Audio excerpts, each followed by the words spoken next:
Well, hello everyone, and welcome to a new episode of the Memorable Records podcast. This is Anton Garcia-Fernandez coming to you from the small town of Martin in the state of Tennessee, right here from the university. We're sitting at the study room, and we're going to be doing a special episode of Memorable Records today with my friend and colleague Dan Nappo, who's right here sitting next to me. Hello.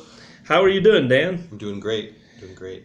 And we're going to be talking about Stax Records, and just about a couple of hours away from here lies Memphis, Tennessee, and that's the place where Stax settled after starting out of town. Actually, that's something I didn't know about. But the main reason why we're doing this, besides the fact that we love the music of Stax Records, is the fact that not too long ago, about a couple of weeks ago, we got a chance to drive together from Martin, in your case, and Jackson in mine, all the way to Memphis to actually see Stax Records. In your case, for the first time. I had been there a couple of times before.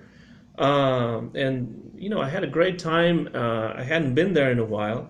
But I wonder, for, a first-time visitor to the Stax Museum, which is actually called the Stax Museum of American Soul Music. American Soul Music, right?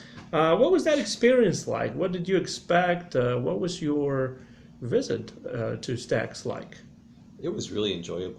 I started getting into. I've always been a big fan of Sam and Dave. They're my favorite Stax artists, but I also like Otis Redding. I love Booker T and the MGs, and I used to listen to that music quite a bit. My uncle, who I owe a great debt for sort of shaping my musical taste, he had a lot of those records, and I never really knew that they were Memphis. I didn't know they were Stax. I just knew the songs and the artists, and I started reading a few books in the spring and summer. Two books by local writer, historian Robert Gordon. And I started getting interested in the whole Memphis scene, and of course, if you talk about music in Memphis, you're talking about something that goes back, to basically when the city was founded to even, more recently, it's still a vibrant music scene with Young Dolph and rest in peace, and other artists, pioneering stuff. And it's a wonderful place for the creation of music, for the mixture of different talents, and it has a kind of a Memphis City stamp. And so I wanted to go there and see one of the most important places that produce Memphis music, Stax. And it occurred to me as I was reading these books and listening to these songs that I had never been there. I had done Sun Music, I had done Sun Studios, I had done Graceland. I had eaten ribs at just about every rib joint in Memphis. I had never been to Stax, so I thought, before the summer's up and I got to go back to school, I'm going to go and I'm going to call Anton and see if he wants to go. So that's why. And when I got there, I was really pleased. I mean, I understand that it wasn't the original building, it wasn't the original theater, but they certainly did a good job reproducing it, and it was really fun to go there. I really enjoyed it. It was terrific. I find it's interesting that when one thinks of Memphis and music, of course, one thinks of Elvis Presley and Graceland and the Sun Records studio, and the place where some people say rock and roll was born, even though we know all of that sounds good as a slogan or Right. A commercial thing, but in reality it's hard to really prove historically. But it is true that sometimes the Stax studio, I wouldn't say it is forgotten, but it doesn't get talked about as much as Elvis or Sun Records, and it's really unfair in my view, because the music was great, the music was innovative. Why do you think this is the case? Why do we forget Stax sometimes? Like you yourself said, you'd been to the other places, and I have been to the other places many Right. more times than to Stax. What's going on there? I think there's a couple of things that work there. I don't think people generally think about a record company or studio unless they're thinking about Motown. And Motown, of course, was huge, national, international, and it existed pretty much the same time, maybe had more hits a little bit earlier than Stax had some of their hits in the late 60s. I think that's one reason why.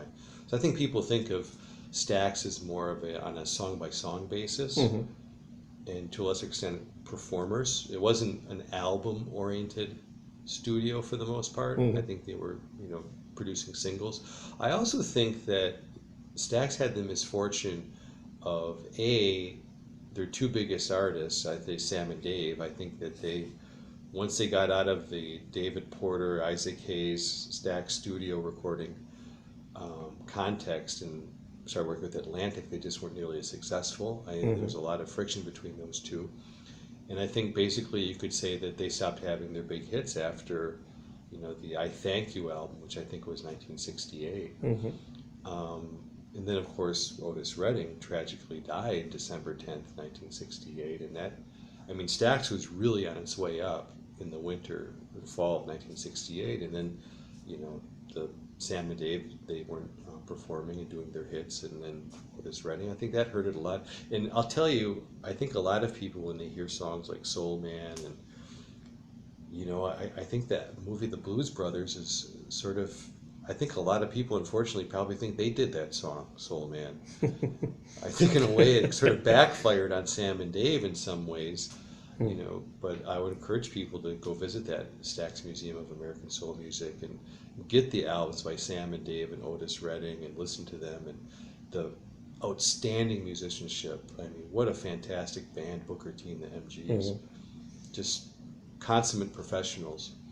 And then Sam and Dave, the way those guys sang. And Otis Redding is one of the greatest vocalists of all time. And all the other acts, too, that they had as well. Yeah, the roster of artists was impressive. We can talk about that in a bit. I wonder, Dan, how were you first drawn to the music of Stax? What actually exposed you to that sound? How long ago was that? When did it happen, and how? It was when I was a kid. My uncle, he had a pretty good record collection, mostly British invasion stuff. The Beatles, the Stones. He loved the Who, but he also had some music from Stax. Although I didn't really know it was from Stax. I do recall him playing Soul Man. What I remember more than anything else, and this, was he had the single of Sam and Dave, I Thank You, with the B-side, Wrap It Up.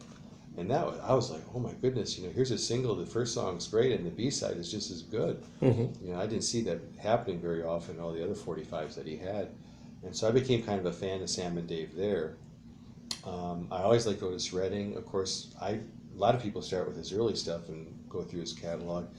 I started with Sitting on the Dock of the Bay. I heard that, and then I heard some of his other songs, Try a Little Tenderness. And, I didn't know that he was the artist who had written Respect. I always thought that was simply Aretha Franklin. I thought that was probably, but she covered his song. And apparently Aretha Franklin, it was due to contractual reasons that she didn't get to record at Stax. That would have been interesting. I think she recorded at the Fame studio for I can't remember exactly what the reasons behind that were, but something to do with her contract or something like that. But still, the sound is very similar, modeled on very similar, the same kind of sound. And she was produced by, I think, wasn't she produced by Chips Moman? Yeah, Chips Moman, who began his career basically at Stax, and then in around 1961 or so. Left the company and started his own record studio across town called American Sound Studio. And it's interesting because, Elvis recorded in 1969 at American Sound after his comeback on that NBC TV special. And it was at American with Chips Moman producing that Elvis recorded stuff like In the Ghetto and Suspicious Minds. His comeback. His big hits in the late 60s, early 70s for Elvis. And yet he only recorded there that one time. He never went back. And it's interesting because I do remember that my introduction to Stax was actually Elvis. Because Elvis recorded at Stax, even though he didn't record for Stax. Interesting. And yet we hardly saw anything about Elvis when we went to... I was very surprised about that because, obviously Elvis is a big icon, and he did record in 1973 at Stax Records, at the Stax Studio, rather, fairly late in the existence of the studios. But that was at a time when Stax was accepting outside Right. sessions. Elvis was recording for RCA, and even though sometimes the material that he chose might not have been the best, the sound is still there, and Right. some of those records that he made at Stax are wonderful, and I really recommend them. But that was really my introduction to Stax, and then of course I went back to Otis Redding and Wilson Pickett, who also Wilson Pickett recorded there He went for there a from while. Philadelphia to revive his career, and So- he did it successfully too. So yeah, that was really my introduction to Stax, and having been in this area for so long, I've had the chance to visit the studio several times, and I feel like, I mean, the museum several times, but I feel like unfortunately they have not revamped the museum very much. That was something that I was surprised about. What is there is very good, and I really love visiting the studio every time, the museum. But unfortunately, some of it is a little bit It doesn't look out like of it's sync with the heavily times. touristed. It doesn't look like it's a place a lot of people visit. And every time I go to Sun Studios, however, it's full. There's a line out in the street practically.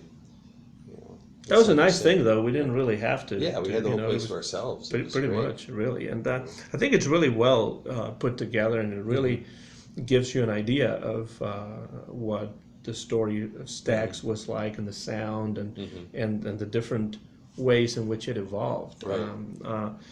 I found it very interesting also to think that Stax didn't really start out as Stax, but that originally it was founded as Satellite Records. Satellite Records. And there was this man, Jim Stewart, I believe the name was. Jim Stewart and his sister, Estelle Axton, and they started out that label, or Jim Stewart started out that label to record country music and rockabilly, which is what he liked. But soon he was exposed to rhythm and blues and African American music, and fortunately that happened because that's what really moved the label away from the country and the rockabilly. They actually started out in Brunswick, Tennessee, not in Memphis. And that's outside of Memphis. That's outside of Memphis, I believe, and finally they moved to town. I think the original location was 926 East McLemore Avenue. It was an old movie theater. converted movie theater Macklemore, yeah. that became, I guess it's pronounced Macklemore, right? I think so.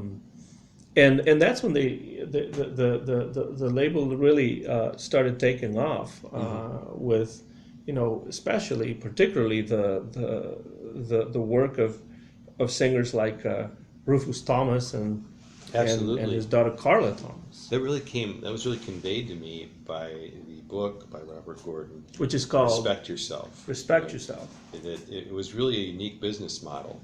It was part of a community. The musicians came from that community. So many of the musicians, like Booker T. Jones, that were from right up a couple blocks north from Booker T. Washington High School, they just come in off the street, demonstrate some talent. They were able to do a few recordings. Then they practice their instruments to get better, and the whole thing coalesced. And then with Estelle Axton, as you say, selling records, she had her finger on the pulse of what was really working, what people were buying. And so it's a really interesting business model. I mean, it's just really organic from the ground, even more so than I think, in Detroit with Motown. I mean, Berry Gordy was something of an entrepreneur. He could bring in little Stevie Wonder from Saginaw, other people from different places. There's some local guys and local gals working at Motown, but this just started in a neighborhood that was just this sort of nexus of music and musicianship and talent. I got the impression that it could never happen again anywhere else. That's the impression that the book gave me. So it was really kind of special. Yeah, it's interesting that the first few hits that they had included, songs like "'Cause I Love You" by Rufus Thomas and Carla Thomas, Carla also recorded a song called "Gee Whiz" in 1961. Right, which is a huge That was hit. a pretty big record. The Marquis Mm-hmm. recorded "Last Night," which was an instrumental hit in 1961. And what you're saying about Estelle Axton is interesting because I feel like she was very important in the sense that she somehow had an ear for what would sell. She could also, since she was running in that record store right there in the old converted movie theater, Right. she could gauge what was selling at other companies, but also she could preview some of the Yeah, records. the kids are into this. We need more of this, and she could just go right to the next door where the recording studio was and say, "Why don't you guys try this?" Or she'd hear something that they record, and she'd say, "Yeah, that's going to go somewhere." You know, it sounds like a hit right from the beginning. She even made some comments and suggestions, as far as the songwriting and the sound of stuff. So she really was more important than one might think, because she wasn't really a producer or a musician or anything like that. But she did have the ear and she did have the know-how, and that's important. So when Satellite started having a couple of hits. Some company also called Satellite Records out in California, I believe, came out saying, "Hey, we have that name, so you better change your name." And that's how, they decided to take the first two letters of Stewart and the first two letters of Axton, which I suppose was her married name. Yeah. And that's what made it Stax, which also, of course, alludes to stacks of Stack records. of records, And, yeah. as you can Exactly. see on that Yeah, it's a original logo of Stax, which I think you like that early logo a lot better than the later one. That's always like some kind of fingers snapping. I always opt for the old school. That's me. It has nothing to do with my age, though.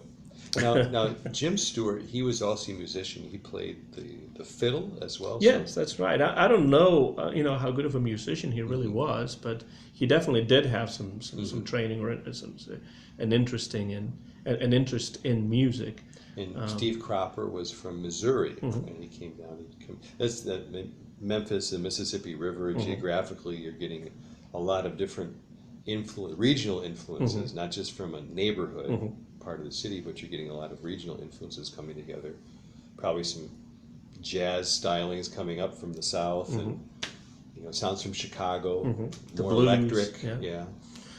St. Louis. That's interesting because you were mentioning before that Memphis, has always been a very vibrant city, culturally and musically. What do you think that it was, or what elements about Memphis do you think made Stax possible? Because you were already touching upon that a little bit, but because you said before, and I agree, it couldn't have happened. It couldn't happen again necessarily in the same way. Yeah. And the fact that Memphis was where it was, and the fact that Memphis had this vibrant community of artists and musicians, and and they had it for a long time. That kind of coalesced into what Stax was producing, and that's what produced the kind of soul music that Stax is known for. I think it was just a confluence of a lot of different factors, in terms of time and geography. Being on the river, of course, as I alluded to, probably a lot of different influences coming together in this huge river city, which was Memphis. I think in terms of economics, I think Memphis was experiencing something of a, I don't want to say renaissance, but it was a good time to be in Memphis in the 50s and 60s. It was, the city was growing. People had jobs, public schools were, doing well. And I think the thing that comes across to me the most from the book that I read is that there wasn't as much a question of integration was much more common there than it was in other southern cities. While it probably was not accepted or acceptable, it was more common. Yeah. I mean, there was places. no color. They said that in the first years of Stax until 1968 with the assassination of Martin Luther King. Nobody was conscious about it. It's just musicians, it's just friends, it's just songwriters. you know, and I think that just brought a lot of different elements together. You know, I think it brought a lot of different musical genres together in this sort of mixture. You know, it's a very what's the word I'm looking for? It's a very dynamic mixture with people who could see a project through to the end. You know, and that project being a hit single. You know, the fact they were very focused on producing hit singles to me is key. You know, they weren't going into the studio with orchestras and trying to do concept albums and things like this. In fact, even in the best Stax albums that I've listened to, there's always at most like 3 really terrific songs, then about 5 or 6 good ones, and then a couple that they probably just 3 o'clock in the morning they wanted to get out of there, you know, go have some breakfast across the street or something, you know. It's a very special time and place, and I think, like I said, the fact that they really had their fingers on the pulse of what was going on in Memphis at the time. And Memphis continues to be that way. You know, you look at the range of great musicians that have come through there and from there. Everybody from, you know, the great bluesmen on Beale Street, W.C. Handy, to Alex Chilton. You know, he even produced the Cramps, a punk band there, you know. So I mean, it's still, Memphis still has it. Memphis still has it, I think. Yeah, I agree, and I think there's also quite a bit of cross-pollination between the different, exactly. You know, between the different, even I would say between the different labels there, because if you think of, you know, Rufus Thomas, for example, was recording for Sam Phillips and Son, and so many of these musicians also recorded for other small labels around the area, and then they also worked for Stax, and they worked for Son, and worked for High, you know, worked for High Records, exactly. And I know you've been, you know, quite interested in the sound of High Records lately, and that's what I mean. It's almost impossible that some of those musicians, Albert King, Isaac Hayes, all of them would at some point, you know, record for Stax Records. Some of them, they have a long catalog. Some of them just maybe, you know, a couple of singles or an album. But, you know, the fact that that music was being produced there in Memphis and there were different labels, I think also kind of helped Stax along the way, and Stax helped the music as well. There's a lot less bureaucracy too, at least in the beginning. You know, there's kind of an informality that helped get things done. And that's why you see this cross-pollination that, you know, you so rightly refer to. You look at a song by Albert King, he did Breaking Up Somebody's Home. Well, Ann Peebles did it for High Records as well. You know, if somebody in Stax needed somebody, let's say, to play bass, you know, and Duck Dunn wasn't there, they could call him up, they'd come in, and there was no question of, you know, the music labor union and things like this. They can do the paperwork, I mean, all these things. They weren't concerned about that. They were getting together and doing music. You know, they were willing to work together and put their talents together for a common cause, which was producing another hit single. And I think all of these labels somehow created their own distinctive sounds. You know, the Sun sound it's very specific with lots of echo and you know, that kind of thing, very percussive. And it's the same with some of the other labels, including Stax. I think Stax has a very distinctive sound. How would you describe Stax sound? It's very difficult to describe with words, you know, but when you hear it, you know it. There's that guitar, you know, the Steve Cropper guitar, that's always sort of like the rock and foundation of the sound, along with the really groovy sound of the organ, you know, from Booker T. Jones. But it's not just the sound of the so, for lack of a better word, house band of Stax, which was Booker T and the MGs, but also just the talent in songwriter of Isaac Hayes, of David Porter. I think all of that, you know, came together along with the influences of each of the different musicians and singers and vocalists that made Stax their home for a while.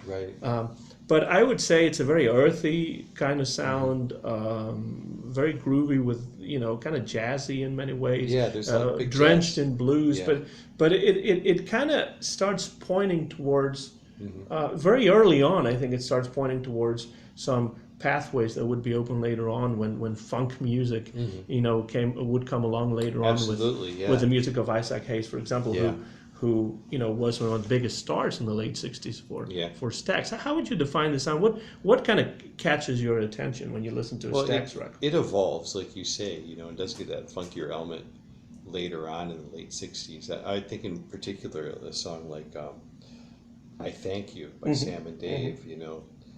Where they start singing and ba-da-da-da, they got the keyboard in it, and the drumming too, right? The drumming too. I think the drumming to me is the most distinctive thing about the early sound. That and the brass, the horns. Al Jackson Jr. was a terrific drummer. I mean, in the mold of Charlie Watts. Kept time great, nothing really fancy. But strong. Strong. It was right out in front. I mean, that's what I hear when I listen to Sam and Dave. I hear that drum like it's sitting right in front of the microphone when he was playing. We saw his drum kit. It was really super simple. Yes. It was like, how many pieces was it? It was like probably four or five pieces. Yeah, that was it. I think about the drum, and I think of the other elements you talked about, like the blues. I think about the jazz elements, which I think were courteous of Booker T. Jones more than anybody else, the most formally trained of the musicians. And in fact, that's something that's interesting, because I feel like Booker T. Jones must have been a very special person. He sounds like a very special musician. Very much of a highly educated person he was, and he had I feel like he had very clear ideas, regarding what he wanted to do. I think so, musically, and as you mentioned, he was formally trained. He studied at Indiana University in the mid-'60s, so even left, didn't he? He did, yeah. Even when you don't hear his piano or organ in a song, you kind of get the sense he's the spoon stirring the coffee, in some way, arranging it. To me, the one element that comes through is the gospel in the singing. I mean, all the greatest singers have the church in their voices. They said, from Otis Redding to especially Sam Moore from Sam and Dave. I mean, you can hear him almost like he's speaking in church. I want everybody to get up off your seat. Put your arms together, your hands together. That's like church. And that's really distinctive, because you don't hear it in somebody's voice like Buddy Holly. You don't hear it in Chuck Berry's voice at all. You do hear it in Jerry Lee, for example, Jerry Lee Lewis. Yeah. You hear it in Elvis too sometimes. You hear it in Elvis. You hear it in Jerry Lee. Yeah, those guys had the church in their voice for sure. And I think it's interesting that you mentioned that, because as you enter the Museum of American Soul Music, that's the first thing you see. Yeah, exactly. A church, or a pews reconstruction of what a church looked like. I walked past that section kind of quickly. I wanted to get to the Isaac Hayes' Cadillac. But yeah, you're right. That's where it really all begins when you think about it, when you take the perspective through the museum. Something else that I've always been interested in regarding Stax is the way in which the sessions were carried out. I think that's very interesting, because if you think about the way sessions were done in the 40s, 50s, 60s, a lot of them were basically run by the clock. The clock was ticking, and you had to record, 4 songs in 3 hours or something like that. I can't imagine that they were always able to do that, but more often than not, that's what they were hoping that they would accomplish. However, that was not the case with Stax. The way that they ran their sessions had nothing to do with the clock. The clock was left aside, and you had great musicians like Steve Cropper and Booker T. Jones and all the others that you mentioned before. They didn't need many takes. And it's true that they didn't, but they did not work out. Typically, they wouldn't work out the arrangements until they got to the studio. And so, the sessions were usually more relaxed than most would have been because of that. The arrangements were worked out in the studio. There was no time limit. And sometimes when you read about, how the Beatles began to do that at EMI with George Martin, one tends to forget that was not the norm, but that was an exception, and definitely Stax. And I think you can hear that in the sound and in the finished product. Because kind of it's just not as workmanlike. Assured, casual approach to making the music. Yeah. So that's something that I've always found very interesting. I wonder if because I have not yet read the book by Robert Gordon, although I will, because I'm hoping I'll get a chance to chat with him and interview him. Would you call it maybe a minimum of production and a maximum of musicianship? Maybe. Yeah, I mean, I think that sometimes some of the good producers, know how to get out of the way when they need to get out of the way. Right. And I think Norman Granz, for example, the big jazz record producer, although he could be obtrusive sometimes, very often he knew that getting out of the way and allowing some of the great musicians he was recording to work was the best way to go. Same thing with John Hammond, some of the others. And I feel like at Stax that was understood. The musicians knew what they wanted to do, and they were trusted to do what they needed to do. Musician-led recording. A good point of comparison would be Motown. I mean, Motown. I mean, they had these. They put together groups of people, and they'd say, they'd talk about the production. They had great musicians, of course. There's no doubt about that.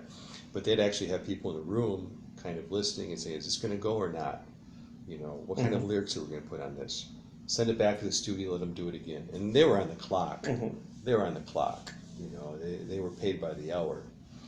Yeah, I think, I can appreciate both ways of working, because both ways of working have yielded some great records, throughout the decades. But if I were a musician, I feel like I would enjoy, from a personal standpoint, I think I would enjoy the Stax method of working, or the way that Sam Phillips used to work also, in the 50s, where he didn't care so much about the clock. I think I would enjoy that a whole lot better, because it just allows for more freedom, for more experimentation. So Holland Dozier Holland, they used to come up with a song, and they used to basically produce everything, then give it to the one Holland brother for the lyrics when they were done, and then they'd decide to which Motown group they would give the song. So it could go to the Four Tops, it could go to the Supremes, it could go through Martha and the Vandellas. They didn't know until the song was already done, right? And then they put the vocals on it. And so it was a completely different sort of thing. It was almost, the songs at Motown, I'm sure people have come up with this comparison before, but it was sort of like the way cars were assembled on the assembly lines up there. Whereas in Stax, it was more like the model that they had at Saturn, a few years ago, where every guy could, or every woman could change, and we're going to put tires and brakes on today and do this. And it was more of a community. And in both cases, they came up with really good cars. Yeah.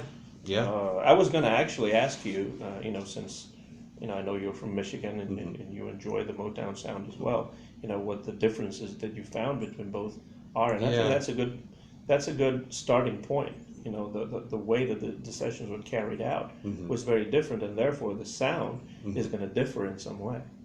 Yeah, I think vocally, both of the record companies had artists that sang in very similar ways.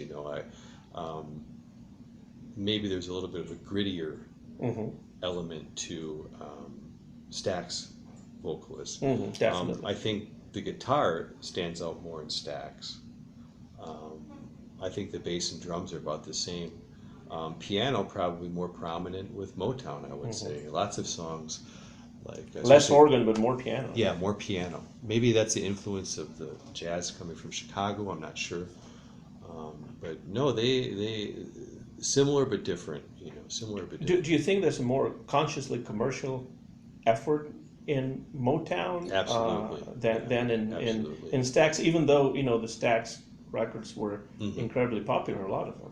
Well, both companies, I think, both the artists, they all wanted their stuff to sell and be really popular. But I think Stax was sort of had a more local vision, and Motown had more national and international ambitions, and they achieved them. They achieved them both. I think both companies achieved what they wanted to. Stax never quite got to that level where they were, they were popular overseas, but not like Motown.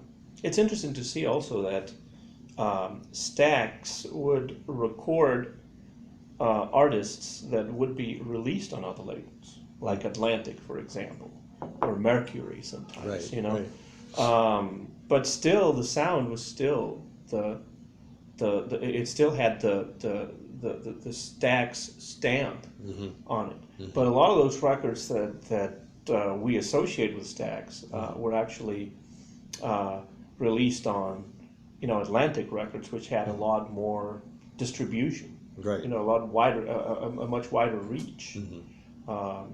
And so I think, that's something that also happens with, or used to happen with Sun Records at the beginning, where, they would lease the masters to, some Chicago company like Chess Records, Mm-hmm. or something like that. So when I think of Stax, I think of Stax as a record label, but also as a studio that recorded Right. artists for other labels, Mm-hmm. which, it's an interesting concept these days, Mm-hmm. when the record labels are very different from what they used to be, Yeah. 40, 50 years ago. But definitely, one of the biggest difficulties that Stax had to encounter or had to face, comes in 1968, I believe it was, and I have it written down here because I just want to make sure that I get it right. Yeah, when the deal with Atlantic is broken in 1968, after Atlantic is sold to Warner Brothers. Mm-hmm. And this is interesting because even though the masters were recorded at Stax, Mm-hmm. Atlantic got to keep all those Yeah, masters. because of some fine print in the contract, which was sort of conducted on a handshake between Jim Stewart and the Jerry Wexler, I believe Jerry it was. Wexler, yeah. So, at that time, in 1968, Stax became really a truly independent label and began to release What its a own kick in the records. gut that had to have been, the whole catalog was songs like, Soul Man and Wrap It Up and all the other great Mm-hmm. songs, and I mean, everything they'd done in the '60s now belonged to another company. Mm-hmm. That had been issuing them anyway, but the fact that they kept the masters and were able to issue and reissue them, really meant a lot of money was not coming in for Stax, but was going away. Another thing that I found interesting, when we visited the museum this time around, is that there is a conscious effort on the part of the people that put the museum together, and I think it's a good one. I think it should be done this way. There's a conscious effort to show that Stax was in sync and in tune with the social and political developments of the 1960s. So in what ways do you think that Stax and its music reflect, the social and political climate, which was, a very difficult one, a very momentous one in the 1960s and 70s? That's a good question, and it's something that's really well illustrated in the book Respect Yourself, too. It's almost as much a history of Memphis during the Civil Rights Movement as it is of this particular recording studio and record company. You can look at specific examples. I know in the later versions of Stax, especially in the late 60s, early 70s, the prime mover was a fellow named Art Bell, Al Bell. Or Art Bell. Al Bell. Al Bell. I think Art Bell was some radio host of Yeah, I like think the you're right. occult Yeah, or something sorry like about that. No, Al Bell, yes. Al Bell, and he was friends and he rubbed shoulders with Martin Luther King Jr., with Reverend Jesse Jackson, and so he was very political in his outlook and also very business oriented. He really took Stax to new heights after that debacle of losing the catalog to Atlantic. But you could look at specific songs too. You could look at, for example, Soul Man, which was, interestingly, although it's a Porter Hayes song, Hayes actually had a lot more to do with it because he had seen on the news during the Detroit riots of 1967 that people would write, Soul Man lives here on certain buildings and businesses and houses, and the rioters would leave those buildings alone. And so he just got the idea, I'm a soul man. He made that into a song. And interesting, when after the assassination of Dr. King, when there was some rioting and vandalism going on in Memphis, they left Stax intact. Yes. They left the building intact. That's how deeply respected the label and its work was in that era, in which it could have very easily have been attacked, or something could have happened to it, but it didn't, and it tells a lot about how much the community revered and Right. respected these people working at Stax and the music they produced. Mhm. On the flip side, not everything I think was you could easily place in this context of the social movement going on, the social political movement going on in Memphis. I mean, one of Sam Cooke's most famous songs is, of course, "A Change Is Going to Come," and that is really overtly an anthem of the civil rights movement. Well, Otis Redding, he covered that song on Otis Blue, this wonderful album we've been talking so much about, and I feel like his version really sort of takes the song out of the context of the civil rights movement. He talks about his little brother, and he talks about going to his mama and things like this. As I recall, Sam Cooke just basically had some different lyrics that were more clearly about Yes. The discrimination and the violence being perpetuated against African Americans at the time.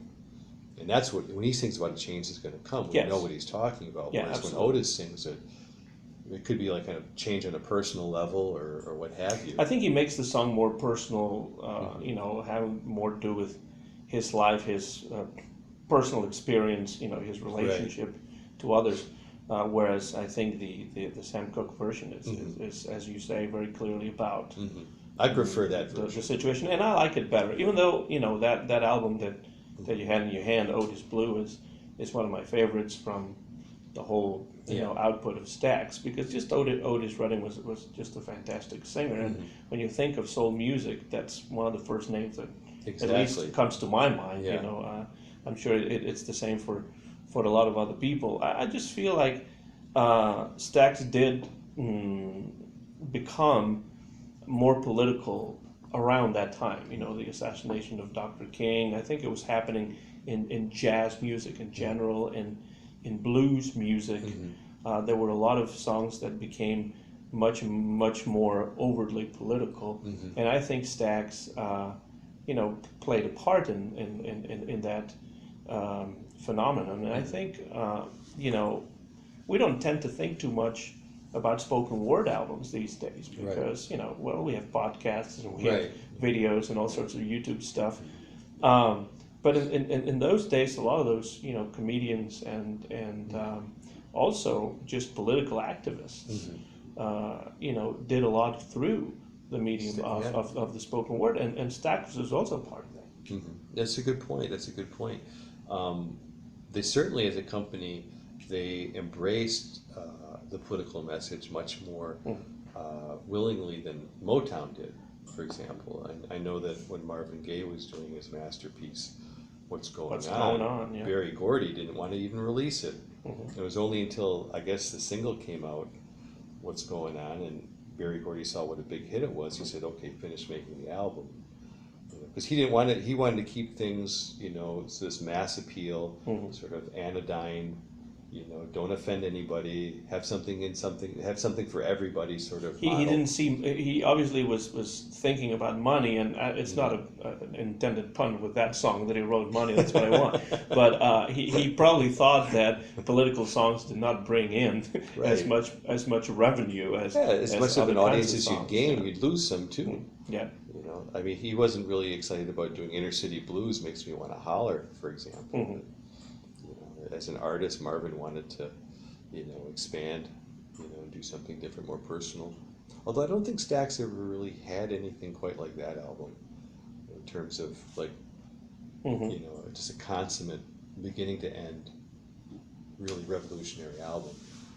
They did in 1972, in August of 1972, they did put together this benefit concert that became known as Stax. Stax. In Watts, LA, in Los Angeles, which was filmed, and it was a huge success. Held at the Memorial Coliseum in Los Angeles, and that also did have a social and political component. That's because true. There was this idea that they couldn't do a Woodstock-like festival that attracted thousands and thousands of African Americans, but they actually did prove them wrong. Yeah. Whoever said that was definitely wrong, because Stax, the few clips that I watched of the documentary that was filmed are just impressive and really amazing. Yeah, that's a good point. I feel like things started to change with Stax. After that debacle with Atlantic, Yeah. and then in 1970, both Booker T. Mhm. and Booker T. Jones and Steve Cropper left the company because they were tired of being treated in a way that they just didn't consider to be Right. good enough. I feel like that kind of spells Yeah. the end of the label as we know it. It's almost like if those two wonderful musicians, even though many others stayed, if those two wonderful musicians that were the bedrock of the sound of the company for so many years leave. And also talent scouts. Yes, Steve exactly. Cropper used to listen to people coming in and performing and saying, okay, let's cut an album with this person or not. Well, once they leave, that kind of leaves the company a little bit orphaned. And when Al Bell took over, it wasn't long before he sent Estelle Axton on her way too. And they bought her out. So it was basically Jim Stewart and Al Bell and the musicians that remained.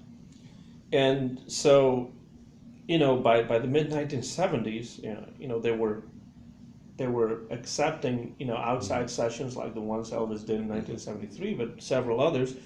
And in 1976, things were looking so poorly that the company actually filed for bankruptcy, and that really, even though Stax was reborn in the late 70s, a couple of years later in 1978, that venture of founding Stax and restarting was really short lived, and only in the 20 teens did it start to did it start back and started recording artists like Ben Harper, for example, who are some really good musicians as well. But I feel like that golden age that goes until the mid 1970s is very difficult to recapture something like that, as you mentioned before. So what are your favorite Stax songs? I wouldn't say that I necessarily have favorite Stax songs, but I do have some favorite Stax artists for sure. And Booker T and the MGs as a band, I just think they're outstanding. I could listen to those instrumental albums that they made over and over and over again because they're just they get in that groove and they never let go. It's just very appealing to me to hear that kind of album. My grandfather loved listening to them. He loved Green Onions because he could tell these are some really, really good musicians. These are some really good players right here. Unless he had the ear for it, having been in a band himself. I love the records that Rufus and Carla Thomas made together in the early '60s. And really, Rufus Thomas is that kind of, constant presence everywhere in Memphis because he recorded pretty much everywhere. And he actually manages to record for a long time for Stax as well. But then, of course, there's Otis Redding. There's Wilson Pickett that, he's a singer that I've always enjoyed, even though I have read that he was not the nicest guy as a person, but as a singer, he was just outstanding. And then there's Isaac Hayes. I just love Isaac Hayes. Always have. And I had no idea that he actually had been born so close to us. Right here. He's not far from in Tipton County, Tennessee. Tipton County. I never knew what a huge role he played as a songwriter. I always thought of him as kind of a solo artist, and I didn't go back far enough to see his contributions. In the funk mode, right? In the funk mode, and I thought it was almost less singing, more of a kind of a using his deep voice and speaking and so forth. Of course, everybody knew him as Chef and South Park too, but I didn't realize what a giant he was in terms of songwriting. My favorite songs have to be like some of the Sam and Dave ones. I wanted you to talk a little bit about Sam and Dave because I love those guys. I know that you really like those guys, and of course, Soul Man is a big song that everyone remembers, I believe, and whenever I think of Sam and Dave, obviously that's the song that comes to mind. Sure. But there's a lot more than that in their catalog. Oh yeah, like Hold On, I'm Coming, and they have so many songs that people generally don't listen to. They have a lot of deep cuts that are really good on their albums too. you know, I just like their dynamic when they sang. You know, they rarely sang in a harmony together. You know, it's more kind of a opposition, kind kind of a, you know, a shout and response sort of thing. And I always get the sense that they're always trying to outdo each other, which makes them so good. You know, kind of like I like to think of Lennon and McCartney. You know, John was kind of like the Sam, the guy who generally sang the most songs, but Paul was the howler. So Dave was the howler. You know, and in terms of John and Paul's songwriting, they were always trying to outdo each other in kind of a friendly competition, and they pushed each other to new heights. You know, and I think Sam and Dave did that vocally. I think when they would sing and perform, they would try to outdo each other. Which I think Hold On, I'm Coming, I think that is the quintessential Sam and Dave song. It's got the drums out in front, Al Jackson. It's got the Steve Cropper, you know, the subtle, you know, string bending, you know, perfect complementary guitar. It's got a great bass line. It's got the brass. But then you got these guys going at it. You know, I mean, in the one part of it, if you listen to it, it's almost like Sam says, "Listen here, Dave, this is all she's got to do." Because up to that point, Dave's singing, "I'm coming for you," right? So it's almost like they're arguing over the same girl. Each one of them's going to rescue her, you know? So it's the perfect song. I just love those guys. Those guys just did stuff. They made all the songs really big. But I find it interesting because when you have a duo like that, when they're you know they're singing together and they do such a great job, but that kind of competitiveness, you know, that they have, you know, you would think that could actually hinder the overall performance because they're trying to outdo each other continuously. Right. But in the way that they do it, they just make the song better. I don't understand how that is possible. It's a really unique, probably unrepeatable, you know, combination of talents. You know, they're kind of like yin and yang. You know, yin and yang's one side's black, one side's white, but they got that dot. That little dot, you know, so they share some things in common. You know, when they come together. You can hear Dave, you know, singing a little bit more, carrying the melody a little bit more sometimes, rather than kind of supplementing Sam's melody, and vice versa. And you know, I think they were just fantastic. You know, in the same way that, you know, I'm not the biggest fan of Led Zeppelin, but if you take a blues song and have those guys perform it, it just comes across really big, you know, really explosive. And they were great musicians. And then when you give Sam and Dave a song to sing, it comes across the same way. You know, I listen to other songs by Eddie Floyd, for example, the Knock on Wood. Knock on Wood, yeah. And I say to myself, I wish they would have given that song to Sam and Dave. Because it would have been a lot stronger, a lot more potent, you know, if they had done it. Even though, you know, I like the Eddie Floyd version, but I agree with you that there are certain songs that need, you know, that kind of interplay and, you know, that kind of strong voice and the drums. And it was almost unfair. I mean, in some ways, the guys just would perform a song so well.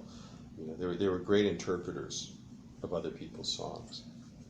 So as we're you know, winding down the conversation, Dan, I wondered, you know, what artists besides, of course, Sam and Dave would you consider to be good introductions to the sound of Stax for anybody who might be watching and, you know, may have heard of Stax, but, you know, they're not sure, you know, what is this, you know, Southern soul sound and, you know, that kind of thing. What artists would you recommend that people seek out first and foremost? Well, I think most of the ones we've been talking about, you know, I'm kind of down on Starbucks lately because I don't like paying $3 for a small coffee. But they put together a compilation of Stax singles, and they have Carla Thomas doing "Baby." They've got they got Isaac Hayes doing "Walk On By," which is just, you know, really, really sophisticated, lengthy song. You know, it's terrific. They've got Mr. Big Stuff. I mean, they've got a little bit of everything. They've even got some of the lesser known bands, like the Temprees, who I believe they were the first ones to do Dedicated to the One I Love. I think so. Yeah. Which, of course, the Mamas and Papas, you know, took to new heights. But their version is really beautiful too. So I would get a compilation of that to start with, and listen to Eddie Floyd, listen to Sam and Dave, of course, listen to Isaac Hayes, and just get a little Otis bit of everything. Redding. Yeah, Otis Redding. Yeah, in fact, that particular album has Otis Redding's "I've Been Loving You Too Long." Oh, that's a great which song. is a wonderful song. You know, the first time I ever heard Otis Redding, the song was "Try a Little Tenderness." Mm-hmm. You know, and I thought it was outstanding. Mm-hmm. You know, I just really loved it. Only later did I realize that it really was a standard from the Great American Songbook, done by Sinatra and done by Bing Crosby. You know, 30 years before Otis Redding recorded it, and it's such a good song, and he does such a good version that it actually brings new life to a song that was already 30 or 35 years Which old. shows what a great vocalist he was, what a great singer he was. I agree with the idea that a compilation is a good way to get interested in Stax, get a kind of like sampling of the different sounds, and then maybe you want to get into some of the artists a little bit more deeply. I love, you know, the fact that it's not just soul music, but they also recorded some gospel, they recorded funk, you know, because they were right there at the outset of that kind of sound, and then they never forgot the blues. And you know, "Born Under a Bad Sign" by Albert King is one of my favorite records that, you know, ever released on Stax. But of course, you know, He it's could not really play guitar. It's just not blues. You know, it is blues in the traditional sense, but it also includes, you know, some of that Stax sound. It has the stamp of Stax. When you hear that song, "Born Under a Bad Sign," and the whole album by Albert King, you realize that Albert King is a great guitar player. He's a good singer, but the production of that album makes it so much better than it would be if it were just. It reminds me. It makes me think that maybe that album was the prototype for the Muddy Waters and the Muddy Waters sessions in London and the Howlin' Wolf sessions. They'd go out there with these terrific musicians, British musicians, and then cut an album and let those guys do their thing. Now, Albert King can really bend those strings. I mean, he's one heck of a guitarist. Great guitarist, and you know, some of the guitars that he played were also very different looking. They were you know, they had different shapes, and you know, you could see an Albert King guitar and know that was one of the guitars that he that he played. And in fact, there's one at the museum. What parts of the Stax Museum, as we finished, Dan, did you enjoy the most? Were most impressive to you, and would you recommend that people out there, you know, come to Memphis and visit the museum? Absolutely, it's a terrific museum. It's well worth the trip. It's only $13, which I thought was really affordable. As of 2022, when as we're of recording 2022, yeah. My favorite things that I saw in there, I loved the hallway that had all of the Stax singles. Lovely. I thought that was wonderful. There were 8 of them that they didn't have. That's true. Somebody walked by the work there and told us, well, there's 8 that are not there. We were looking for one, and I said, where is that? And he said, right here. And he found it, yeah. I like that. Of course, I loved Isaac Hayes' Cadillac. I thought that was magnificent. I would have loved to cruise down the street in that. Can you imagine him cruising down like Poplar Avenue in that about 10:30 at night on an August night, like 1969? Can you do that? Can you imagine that? Can you imagine? I mean, people would have been running out to his car with all the women screaming. Yeah, that was that customized Cadillac was just amazing. I liked the studio where we saw the instruments and the Al Jackson Jr.'s drum kit. Yeah, and Steve Cropper's guitar that was signed by him. Absolutely. Yeah. I liked seeing Al Jackson Jr.'s jewelry box too, because the way he plays music, the way he played his drums, made me think he was a very orderly person, and that kind of confirmed my suspicions that he had a box to put his watch, his rings, all these things. You know, it was a great trip, well worth it. If somebody likes to go to Memphis, you know, it'd make a nice day trip. You know, go get some ribs afterwards, or go eat someplace else, or it'd make a nice day trip. I think it's a what about the book by Robert Gordon, Respect Yourself? You've recently read this book. Is that a good introduction to Stax? How would you rate the book in that sense? I would give it a 10. I would give it a 9 or 10 out of 10. I learned so much from the book. The photographs in the book are outstanding. Also, it's the story of Stax is just very intricately intertwined with the story of the civil rights movement. Yes. And I think that's the best way to approach it. In fact, when I finished reading that book, it made me wish, to some extent, that I were a history professor here at our university, because I would love to put a bunch of students on a bus and take them to Stax Museum and make them read that book. And that way they could learn not only about all this great music, because that would be kind of an inroad to studying the civil rights movement. Absolutely, You know, I think that would be great. They'd learn so much about these great artists and the songs, but also learn about, you know, how these artists, they used to record at the Lorraine Motel, you know, where the Reverend Martin Luther King was assassinated. It's just a story that is just so an integral part of Memphis. You can't get away from it, and I think the book conveys that really, really well. And the book's called Respect Yourself by Robert Gordon, who's also written other really interesting books and many other things. Another one is It Came From Memphis. That's a brilliant book. That's an absolutely brilliant book. That's subject of another podcast, I'm sure, but that Memphis is extremely lucky to have had someone write a book like that about it. You know, somebody who's local, who lives there, who kind of lives and breathes the city, you know, because he just lives there and he's been there for a long time and he really knows what he's talking about. There are a lot of other great cities in the United States that don't have a book like that written about it. You know, so it's a wonderful book, very interesting.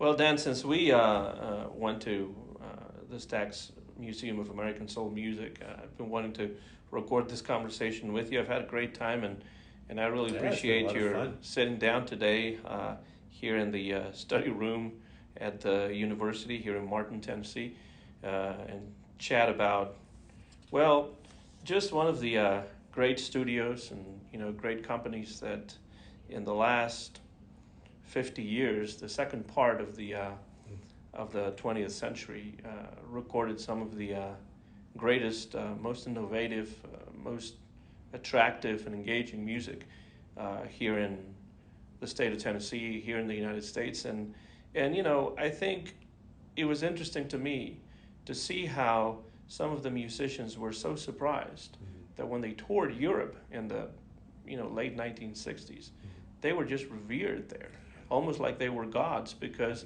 here in the United States, unfortunately, many of these musicians, especially some of the African-American musicians, did not get a chance to live that kind of thing in their own country, in their own land. Yeah. But then they traveled, you know, overseas, and they were just so surprised to see that people, not only did they know their songs, but they really revered their music. Yeah, it's a good point. I mean, these artists, you know, when they visit other places in the United States and tour, they were on part of what was called the Chitlin circuit, and they would have to go and book at special hotels and eat at different restaurants that would let them come in, and they fly to London. The Beatles send limousines to pick them up.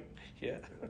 This explains why Jimi Hendrix took off in England before he took off in the United States. In any case, this has been a new episode of the Memorable Records podcast. My name is Anton Garcia-Fernandez, and we spoke about Stax Records out of the great city of Memphis, Tennessee, Soulsville, USA. Soulsville, USA.